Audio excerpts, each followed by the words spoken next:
Hey there guys, how are you? Welcome to a brand new Q&A video. It's been a while, maybe a little bit too long, but I want to open up this brand new Q&A video with a joke. Here it goes.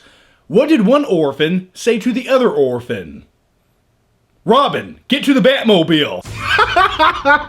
That is the best joke I've ever told in my life. And I actually found that joke in my comments section on my last Q&A video. And speaking of comments and Q&A videos, I went through, I picked out a lot of good questions. I have a great lineup of phenomenal, weird, bizarre, and interesting questions to say the least. So go grab some popcorn, go grab something to drink, and let's dive in to your questions. Don't get scared now.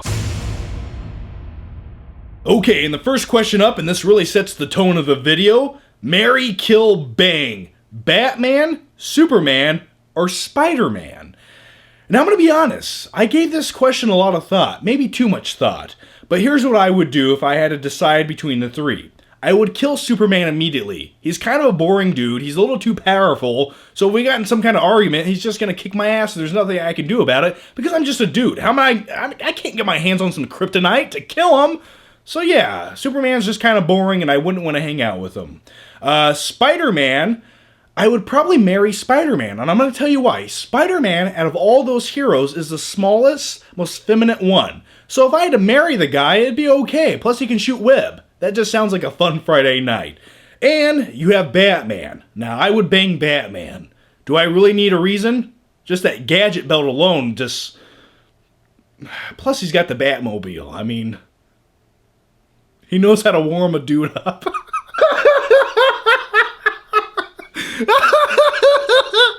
Okay, so I hope that answered your question about marry, banging, and killing my favorite superheroes. The next one is, did you know that in the first Fast and Furious, Mark Wahlberg was considered for the role of Brian O'Connor? Well, with a last name like O'Connor, which is Irish, it would make sense to have Mark Wahlberg. But yeah, could you imagine that movie? Hey, Dom, what are you doing over there? Are we racing or something? I got my nitro right here. Yeah, that would have been interesting, but I'm very glad Mark Wahlberg didn't become Brian O'Connor. Alright, the next one is, hey John, what is the emotional toll and effect of being a movie reviewer, also working out at the gym? By the way, congrats on your 100,000 subscribers. Well, thanks, man, I appreciate it. The emotional toll. I will say sometimes when I make too many videos, I do get a little bit burnt out. And that's why I don't make as many videos as some other guys who talk about movies on YouTube. I only want to make videos when I'm 120% enthusiastic to do so, and then I will push record on that camera. Or when I have something to say, when I actually feel like I want to tell you guys something, I will push record on that camera. I can't just turn on the camera and make a video for the sake of making a video. It's like, oh, it's been 3 days. Well, I gotta make my video today. I can't do that shit. I just can't. You know, for me, YouTube is an artistic expression, and you can't turn that on or off. You know, some people can. I can't do it.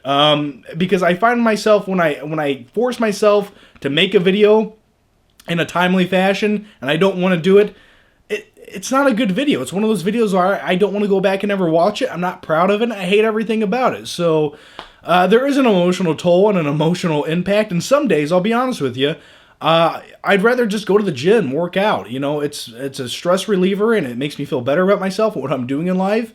And it's my favorite thing to do. That and movies and YouTube videos are my 3 favorite things to do. And there's just some days where I prefer to do one over the other. But yeah, YouTube is my outlet. I'll be honest with you guys. You guys are my friends. You guys are the people who give a shit about my opinions. Everyday people don't care about what the hell I have to say. I can go to the gym and start talking about American Psycho quotes and they just look at me like I'm crazy. You guys appreciate that. So don't just look at it, eat it. Alright, we're getting weird. It's getting crazy, but let's keep going. Hey John, I love your videos and your channel. I just have a few quick questions that I wanted your opinions on first. What is the best film in the Marvel Cinematic Universe for Phase 1 and Phase 2, and the worst? I'm just going to sum up all the Marvel movies into one phase. In my head, that's how they are. I would say the worst movie of the Marvel Cinematic Universe is probably Iron Man 2. It feels like half of a movie at best, and it's just boring. It's just kind of a boring movie that just feels very underwhelming. I would say one of the best in the Marvel Cinematic Universe is Guardians of the Galaxy. And I would also say it's hard just to pick one, but you got to go with the Avengers. Now, if you want to go with Avengers 1 or 2, that's up to you, but which I think I prefer Avengers 2 Age of Ultron over the first Avengers movie. But if I had to stand from a critical standpoint and just say which one's the best, I would say the first Avengers is probably the best Marvel film. But I've always been a big fan of Iron Man, and I like the Hulk movie starring Edward Norton. I actually really enjoy that. It's a very entertaining movie to me. And my favorite thing about that movie is the entire Earth's not going to blow up. You know, it's just a small story with the Hulk in it. I like that aspect about it. And another one of I'm kind of just all over the place with your question. I can't just pick one or the other, but I would say another one of I think this is Phase 2. The boringest movie to come out of Marvel for Phase 2 was Thor 2. I watched that movie in the theater and I was like, oh, it's okay. Then I went back and watched it on Blu-ray, and I had trouble getting through that movie. It's just so dull and just tiresome. All right, and what was the other question here? And my final flicking question is, I like what you did there. What do you think of the new Daredevil series on Netflix? Thank you. I have watched it, guys. I watched the Daredevil series on Netflix. I thought it was good. There's a lot of episodes that feel a lot better than others.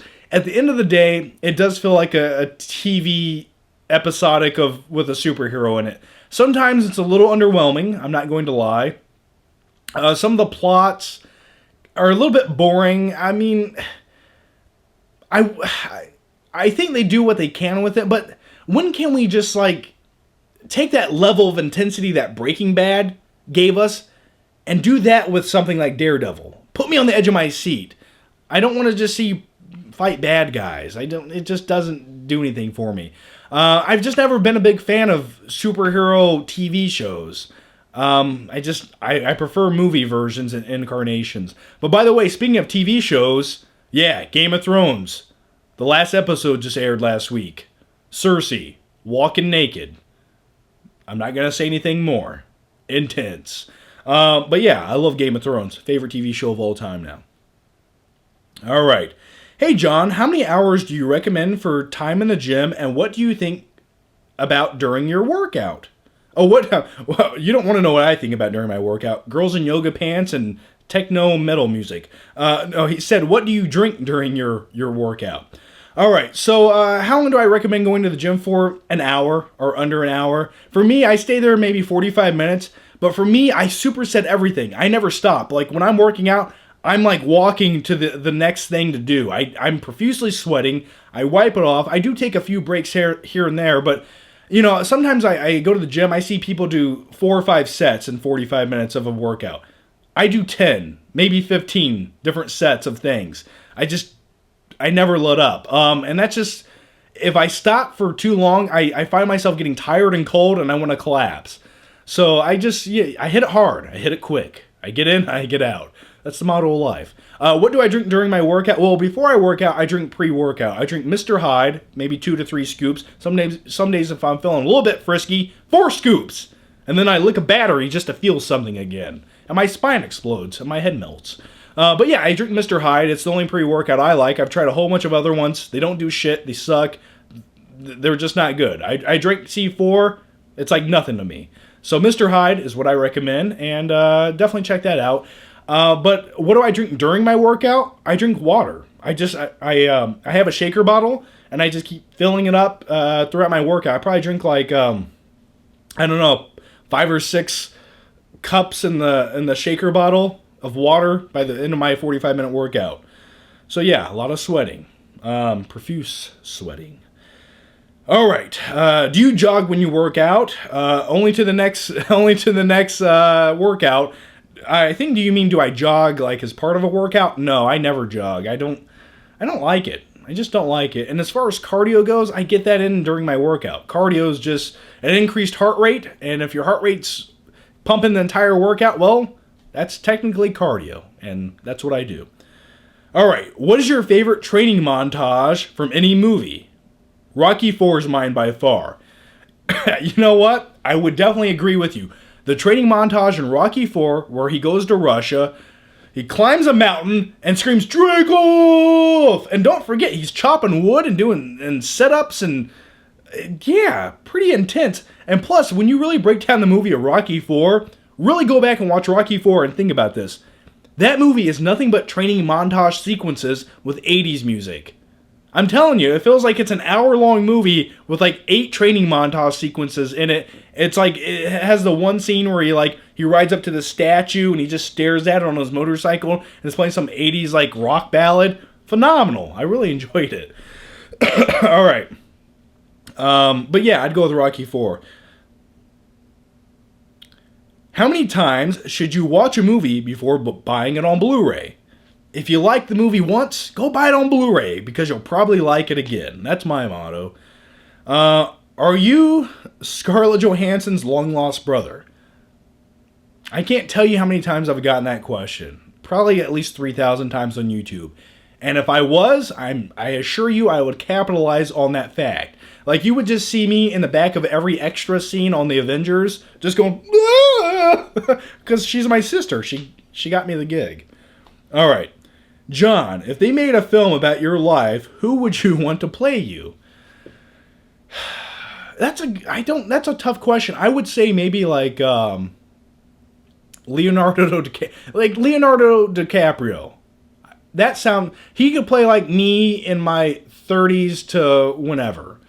But younger version me, I don't know. Maybe Tom Hardy. But Tom Hardy kind of has this mumbly thing. He would do this. You'd be like, hey, nah, I'm John from the Flick Pig channel. You went there when my mother was on her hands and knees in the house with that heat. Nah, you got somewhere getting drunk. So take your worst toys down to the VFW, because maybe they'll give a damn. Like, that's how he would impersonate me. So, yeah, I'd go with Leo on that. John, do you have Netflix? If you do, please watch Daredevil. It's amazing. We just talked about Daredevil. I don't have Netflix. I illegally watch TV shows sometimes, and I don't remember the site I go to, but it's a streaming site. So that's where I go to watch my TV shows. Don't tell the cops. Hey, John, do you have any movies that you hate but everyone else, meaning critics and moviegoers, seem to love? For example, I can't stand Snowpiercer. Yeah, I get it, man. There's a lot of movies where I think people kind of overinflate them or hype them up a little too much and say, oh, it's the best movie ever. But what about the other 55 minutes in the movie that were just boring as shit? Did we forget about those? Because for me, a good movie is good from the beginning to the end. You can't just have 20 good minutes of a climax and call that a good movie. Jurassic World.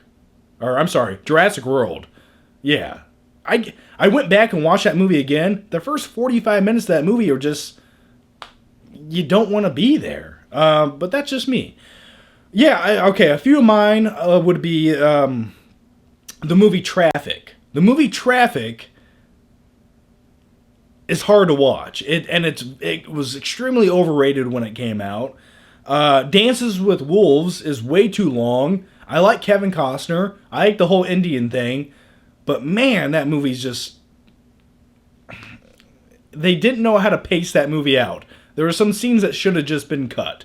And last but certainly least, Frozen. Frozen is the most overrated movie of all time. And, just a few years before Frozen, we got another Disney princess movie called Tangled, which is a superior movie in every way. Why? Because it makes sense.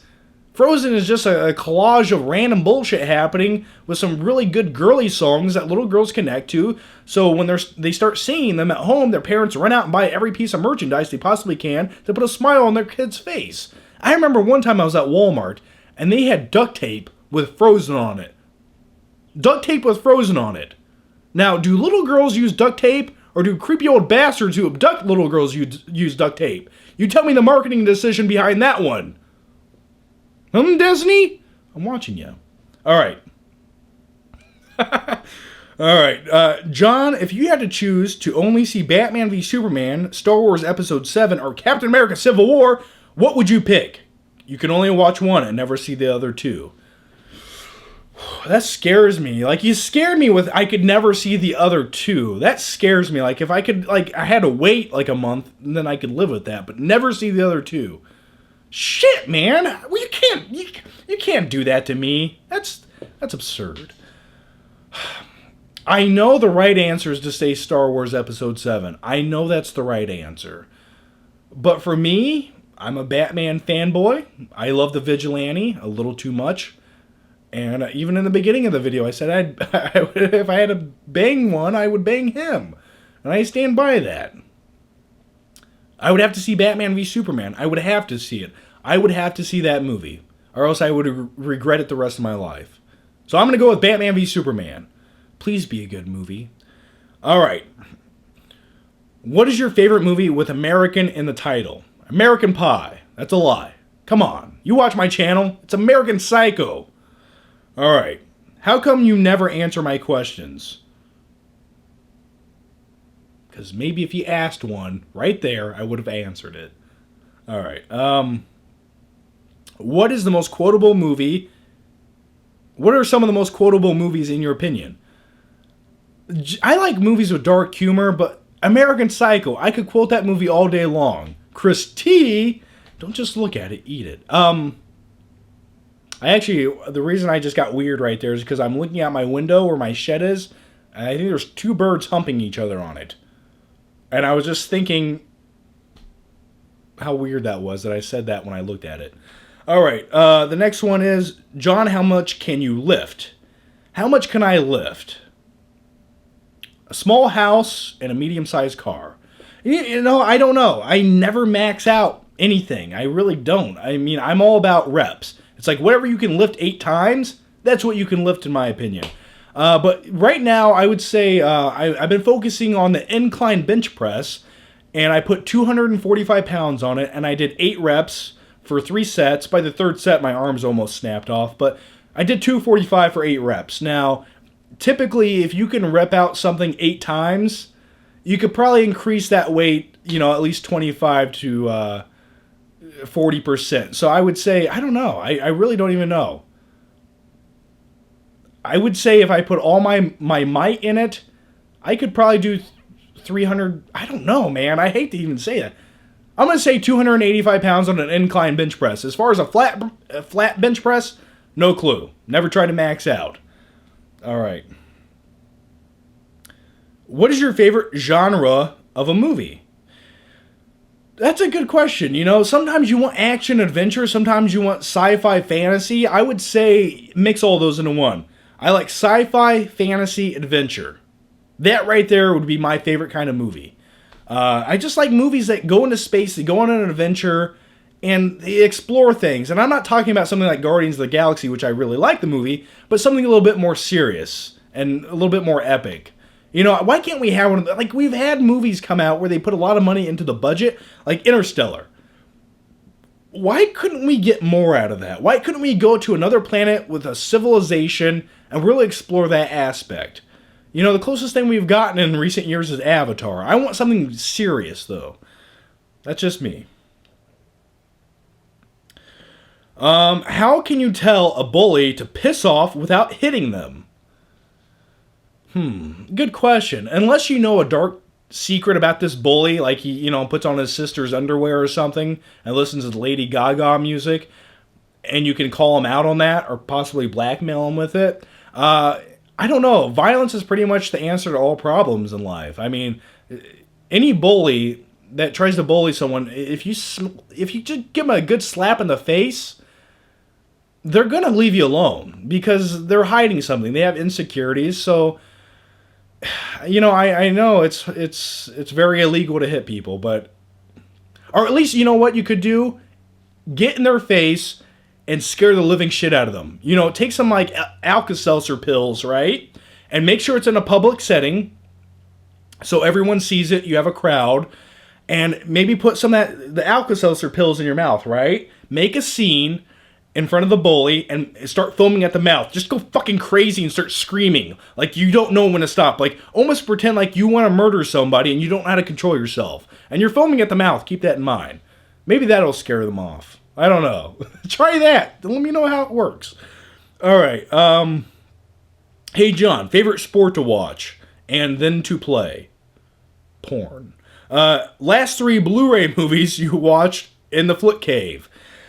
Last three movies I watched Aladdin, Street Rat, Rift Raft, I don't buy that. Yeah, I watched that on Blu-ray, the region-free copy. Phenomenal movie. One of my favorite Disney movies of all time. And you got Jafar. I just like Jafar. And the Genie. The other one was I watched Harsh Times, which I actually own on DVD. A very underrated movie, starring Christian Bale. You got a little bitch feet dog. Definitely watch Harsh Times sometime. And then I watched The Sandlot just the other day. So those are the last three movies I watched in the Flick Cave. And by the way, before I go, guys, speaking of movies, I want to let you guys know about a website where you can win free stuff. It's called Scylla.com. I'll put the link down below. They sell Blu-ray, steelbooks, region-free movies. Definitely recommend checking out. It's where I've been buying some of my movies lately. And the coolest thing is, if you subscribe to the website, you get updates. You get also entered into contests automatically to win free shit. That's the motto of life: win free shit. And also, right now, if you spend $25 at the website on your next order, you get $5 off. So it's like, why not if you want a new movie? So definitely check out Scylla.com. Like I said, link down below. A lot of good deals on a lot of good movies. And highly recommend it. Good customer service. I like it. So anyway, guys, I think that covers everything. I answered all the questions I think my brain could handle today. And as usual, ask anything and everything down below for the next Q&A video. And we will do some live Q&A videos this summer. Actually, I want to do one a week. I'm just trying. I'm trying very hard. Life's throwing a whole bunch of things at me right now. And I'm like, get the fuck out of here. And then it hits me in the eye. So, anyway. So guys, thanks for watching, and I'll see you next time.